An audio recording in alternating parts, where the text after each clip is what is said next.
The book of Job challenges how God runs the world and how things work out in the world. The book of Job's not going to answer all your questions about why humans suffer. I know some people think the book of Job's going to answer that, but the book of Job doesn't. The book of Job is about a specific man suffering and the things he underwent. And it's about how God runs his world and whether God is trustworthy in the way he does it and whether we can trust the way he handles things.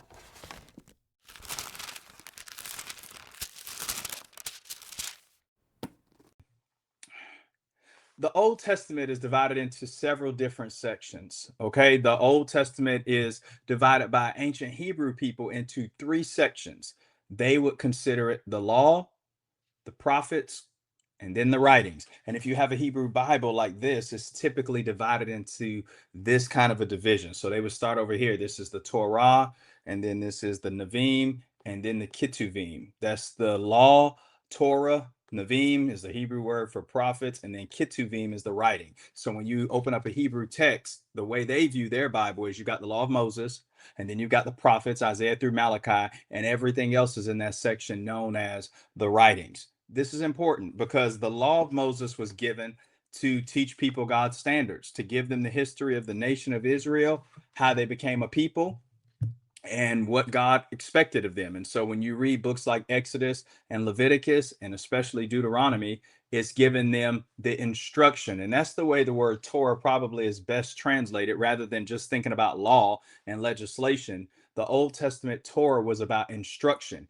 It involves some legislation, it involves law like we have in our countries, but it wasn't just law. It was instruction for how to live, how to treat people, how to treat property, what to do if somebody mistreats you, what do you do about loans and money and finance. That was the whole purpose of the Torah. The prophets were God's spokesmen, and the prophets revealed God's message to the people. The prophets didn't always predict the future. A lot of people think about prophets, and the first thing they think about is the predicting the future, right? They think about what's going to happen at the end. But many of the prophets primarily spoke a message to the people in their day and in their time. In Amos chapter 3 and verse 7, the prophet says, speaking on behalf of God, God says, I don't do anything unless I reveal my secrets by my servants, the prophets. And so the prophets were God's messengers to the people. And then you've got the writings. So if you write, let me draw something on a piece of paper. Maybe draw a triangle on a piece of paper. If you're writing on paper, I don't know if you are or not. I'll just write this down and then I will show it to you so you can see it. But this was primarily how the Old Testament system worked. And I'll tell you why this matters in a minute. I don't know if y'all can even see this little diagram here that I got. Can you see that? At the top of this triangle, I have God, and then you have the prophets, then you have the people, and then on this side, you have the priest. The reason why I did this is because God often gave his message to the prophets, right? So on your right side of your triangle, you can write the prophets. God would give his message to the prophets. The prophets would give the message to the people. And whenever the people realized they were in trouble and they needed to repent, they would go to the priest who would offer up a sacrifice or worship, and he would give it up to God so that the people could be on good terms with God again. This is the cycle of Old Testament relationships. What did I write in the middle? I wrote Jesus because he is God. He also is God's final prophetic spokesman to the people. He was one of the common people, and he's our great high priest who puts us on good terms with God. But this is the cycle of relationships in the Old Testament, from God to the prophets, from the prophets to the people, from the people to the priests. You follow me? Everybody with me? This is how God communicated his will in the Old Testament. So you've got the law of Moses. That's our instruction. These are our regulations. You've got the prophets. When the people mess up, the prophets remind people about the law. They quote books like Deuteronomy and Exodus, and they say, hey guys, we're not supposed to be worshiping idols. Exodus chapter 20. Hey, you're supposed to remember the Sabbath. Exodus 27 through 11, Deuteronomy 5, 13 through 15. They reminded the people of God's standards. But then you've got the writings. Now, you could understand why you would need the historical parts like the Kings, and you need Joshua, and you need Judges. It tells you about the nation and what the people did and how the people behaved. The historical sections in the Old Testament just tell people what happened. Like, how did the people end up in Babylonian captivity? Well, they worshiped idols. Read 1st and 2nd Kings.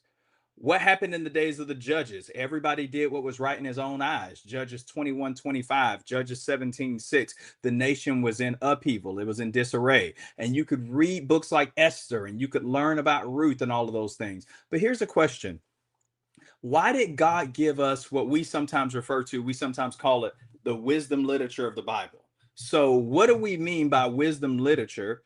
And why is it in the Bible? Why did God give us wisdom literature? Do y'all know what wisdom literature, when you think about wisdom literature, what books do you think about in the Old Testament? Proverbs, Ecclesiastes, and the Song of Songs. So we got Proverbs, Ecclesiastes, Song of Songs. Any others?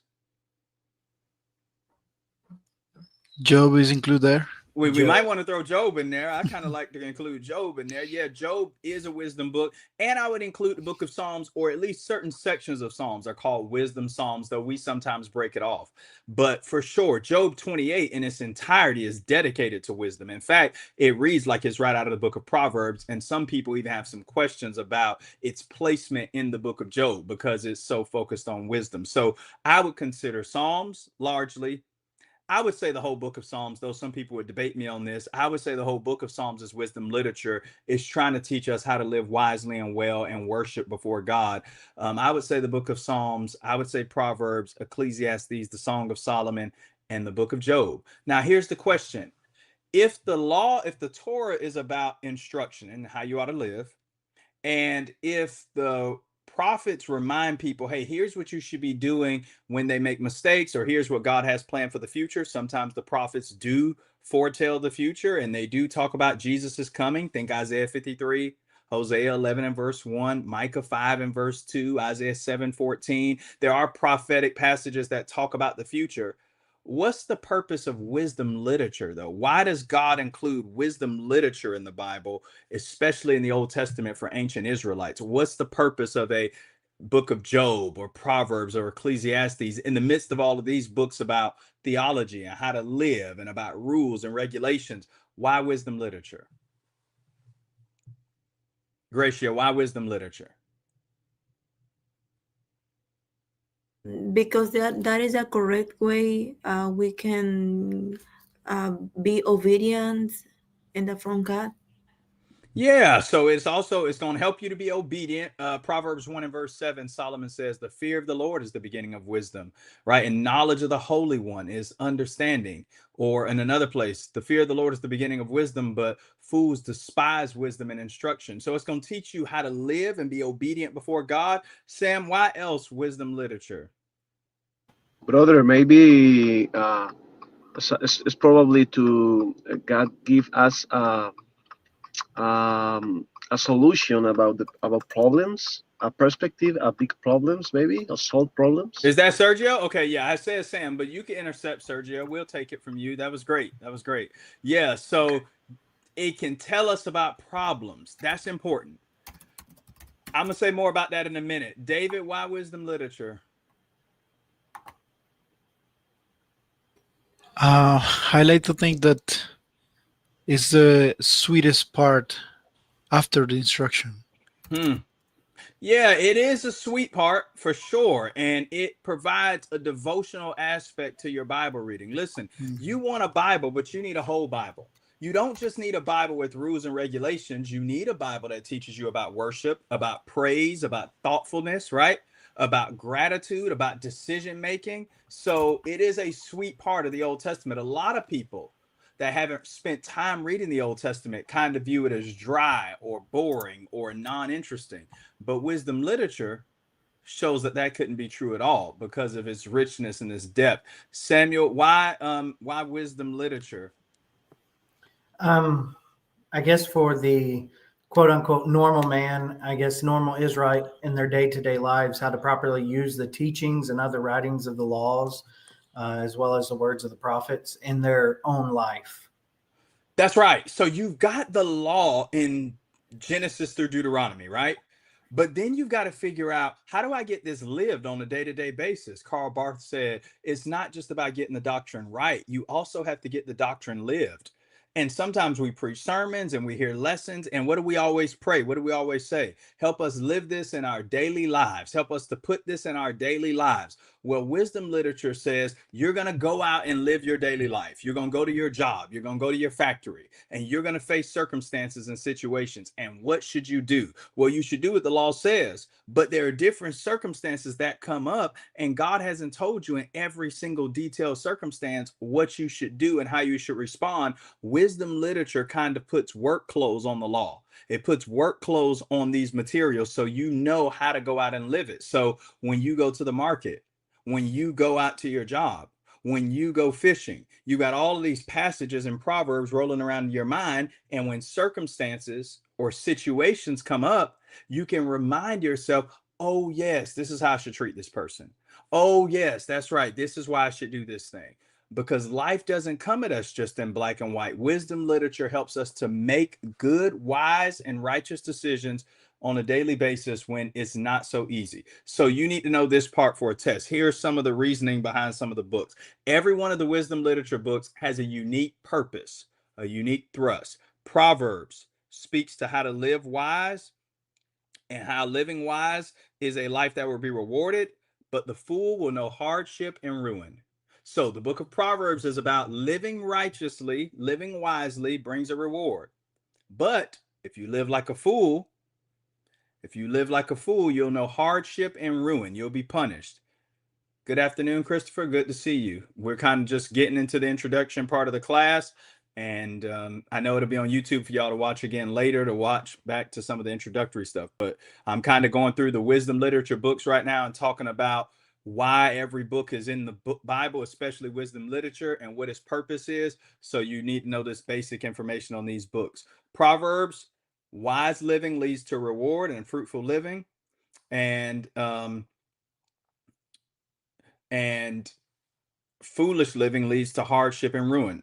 Number 2, Ecclesiastes. Ecclesiastes shows how the world under the sun doesn't always make sense. The key is to enjoy the blessings that God gives, to fear God and keep his commandments. So Ecclesiastes shows life under the sun, life in this universe doesn't always make sense the way we want it to. But we can enjoy life's blessings, Ecclesiastes 2:24, Ecclesiastes 9 and verse 9, and a bunch of other passages like Ecclesiastes 5. And keeping God's commandments, that's the key to life. That's what Ecclesiastes is primarily about. The Song of Solomon is about the blessing of love and companionship that God provides to his people in marriage and how to enrich their lives and live properly in the marital arrangement. So the Song of Solomon is primarily about the blessing of a loving marriage, what God provides, and how that is a blessing to our lives. The book of Psalms is a manual on prayer and praise and worship. And then last but not least, the book of Job. The book of Job challenges how God runs the world and how things work out in the world.